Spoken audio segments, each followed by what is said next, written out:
қарзҳои ширкати брешнои Афғонистон назди ширкати барқи Тоҷик ба $33 миллион баробар шудааст. Ин хабарро раиси ширкати барқи Тоҷик дар нишасти матбуотии Вазорати энержӣ ва захираҳои оби Тоҷикистон эълон кард. Ба гуфтаи ӯ, Тоҷикистон дар соли 2021 ба Афғонистон ба маблағи $56 миллион ё $1 миллиард 275 миллион киловаттсоат нерӯи барқ фурӯхтааст. از جانب شرکت برق تاجیک با همکاران ما از جمهوری افغانستان شرکت بریشنا همه روزه گفتگو ادامه دارد. در ماه ینور به مقدار $2 میلیون آمریکا علاقه مبلغ ایرانی وارد شدند.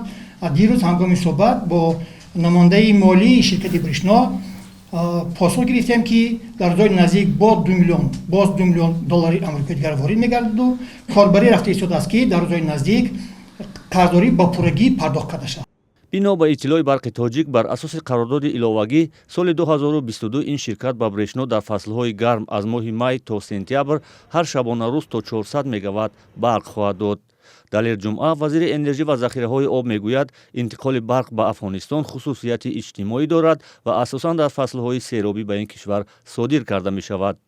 ӯ ҳамчунин афзуд, вазъи мушкили Афғонистон на танҳо дар пардохти пули барқ, инчунин дар масъалаи бунёди тарҳи Каса-ҳазор низ таъсир расонидааст.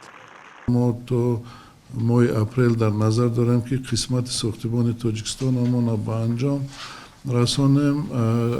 البته تا نیمه سال 2021 رفت ساختمان هم در قسمت افغانستان در سطح ضروری جای داشته بود. کاس-ҳазор طبیعتش همین طبیعت ریگیونالی دارد و بیشتر این خیلی لایه‌های عظیم مشکلات دارند و همین مشکلات در گذشته هم بودند.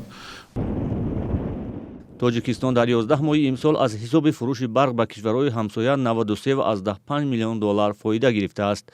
Бино ба иттилои мақомоти бахши энержии кишвар, ин маблағ нисбат ба як соли пеш $40.5 миллион бештар мебошад. Тоҷикистон асосан ба Афғонистон ва Узбекистон барқ содир мекунад.